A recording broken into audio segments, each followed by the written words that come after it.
Seemingly out of the blue at the tail end of last year, a remake for Lollipop Chainsaw of all games got announced and it got released, and well, people were enjoying it, people were playing it, and it got a lot of good press, good enough that this long dormant IP has been reawoken, and there's not one, but two projects on the horizon. And the way that this announcement has been greeted kinda lets me know they're on the right track. So the new Lollipop Chainsaw game already sounds like a bad idea. According to Screen Rant, well, I'll take that as a victory because we know that they're the beacon of great ideas and they definitely have their finger on the pulse of gamers. Before James Gunn was running DC Studios, oh my god, I can't escape this white-haired hack. He teamed up with beloved video game creator, Suda51, okay, Goichi, sure, to create Lollipop Chainsaw. Wow, James Gunn wrote the script for that? Huh, interesting.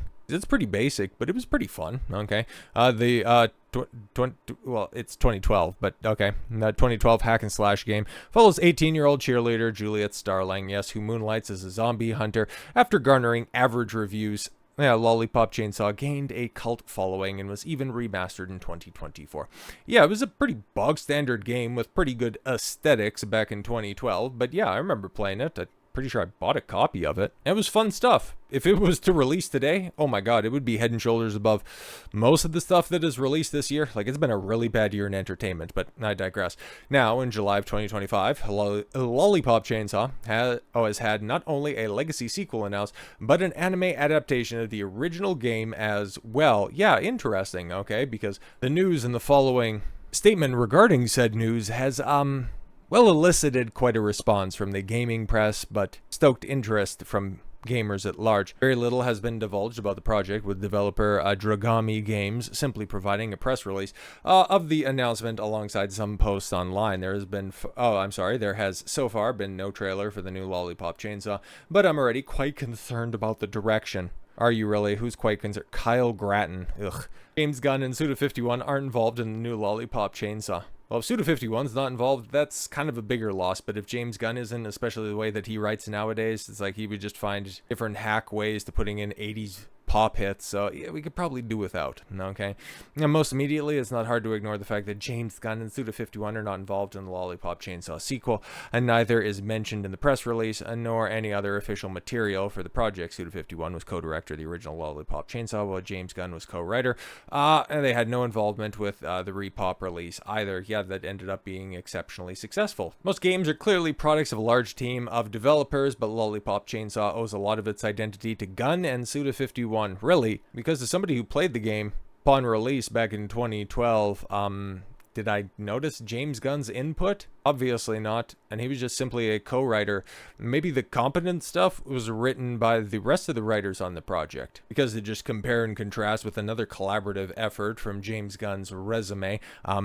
He wrote the script for what is regarded as, I haven't seen it, but Zack Snyder's best work, or one of his best pieces of work, Dawn of the Dead. He wrote the script for that one, and Zack Snyder would always get praise for his visuals. Some of his storytelling was always a bit wonky even back in the day, but the moment that he got a full creative license, then people started to realize that, oh shit, maybe this guy, maybe he just lost his touch along the way. But then he realized that all of those awesome shots, all of those marquee visuals that he would present on screen was actually as a result of his cinematographer, and the moment that James Gunn took control of the camera was the moment that everything got out of focus and just a blurry, oversaturated disaster area. And because Suda51 has enough of a resume on his own for us to confidently say that, yeah, he can pretty much craft a compelling and fun video game, I'm just kind of saying, okay, as we've seen more of James Gunn's handiwork with a pen, let's just say whoever he's working with, perhaps they're the ones doing a lot of the heavy lifting for some of the good writing.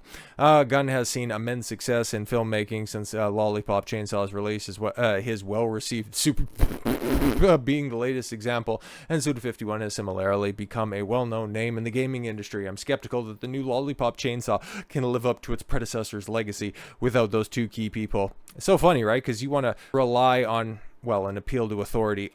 People like the Superman movie.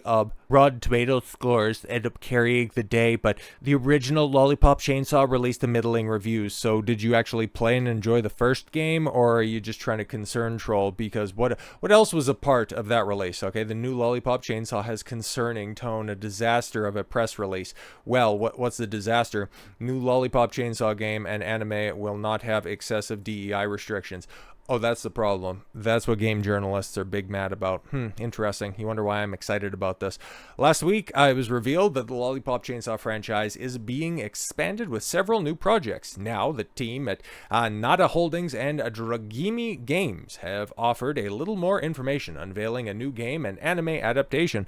In a statement posted on the Nada Holdings site, it was confirmed that development is already underway on a new game, but a comment about DEI posted at the end of the article has some fans concerned. Does it really? Because I'll remember when the remake RePOP or what have you was announced, and they said, yeah, we're not going to change anything, and all of this, censorship shit is awful cringe. I'm paraphrasing, of course, but in 2012, Lollipop Chainsaw emerged as a slightly bizarre and raunchy slasher, charging players to assume control of a teenage cheerleader with a massive chainsaw, and hate for zombies taking over her hometown. Yeah, kind of Buffy-esque, kind of Clueless inspired, but overall, just good old-fashioned beat-em-up slasher fun. Okay, it was re-released as Lollipop Chainsaw RePOPed in September of 2024, and by all accounts, it did quite well the second time around. Obviously, the latest news on the franchise has revealed that a new game is in development and an anime adaptation is planned, both of which are being developed with close attention to fan feedback. There you go. See, that's what's concerning the games journalists out there. Oh my God, they're listening to the fans, the people that actually support our product, instead of a bunch of terminally online weirdos. Oh my God. However, a comment posted at the end of the recent blog post has some fans worried about what's yet to be delivered. As with the original, the new title aims to recreate a world rich in dark humor. The development process will prioritize staying true to the distinctive tone and spirit of the original work. So far, so good, without imposing excessive creative restrictions in the name of DEI. Why would that be a call for concern to anybody who just wants a good video game? I'm just wondering, man, when was the last time that we seen a game embrace DEI policies and it come out and be worth any of your time or your effort? I'm just wondering. Gamers on both sides of the fence, for or against DEI inclusions, have expressed their own issues with that statement on social media. I want to know from the people, because obviously the people who are like, oh my God, we need DEI policies because we need to have all types of experience in our zombie slaying, irreverent slasher video game. We need to have a much more realistic a female protagonist. She needs to cover up because that's not very inclusive of my 500-pound of experience. Meanwhile, the only game that these online activists play is Candy Crush. Oh no, right, they don't play it, they live it, because the only thing that they do with their time is crush candy between their molars. But the people against DEI inclusions, like normal, sensible people that just want good games to play, like, okay, what's their cause for concern? Lollipop Chainsaw wasn't controversial, but it was pushing the boundaries a little back, yes, in 2012. I remember it causing a stir, but I also remember it, causing a lot of interest in the cosplaying scene. For instance, there was an achievement to be unlocked after successfully looking up the protagonist's skirt. Yeah, that shit. Remember when games used to do funny stuff? Yeah. It's hard to tell when Nada Holdings and Dragimi Games was anticipated. Oh, no, you're not going to highlight any of the quote-unquote backlash that's out there. Because, guess what? When RePOP was announced back in September of 2024, and they came out and said, no, we're not going to take into account any modern sensibilities. The game got overwhelming praise and backlash from the same people that are hating on Sydney Sweeney's American Eagle ad. So, don't pay attention to those freaks. They have the attention span of a seagull at the beach. Whatever shiny object will roll past them is their ire of the day. And so an anime could be a hell of a lot of fun, and definitely the right vocation for adapting this source material.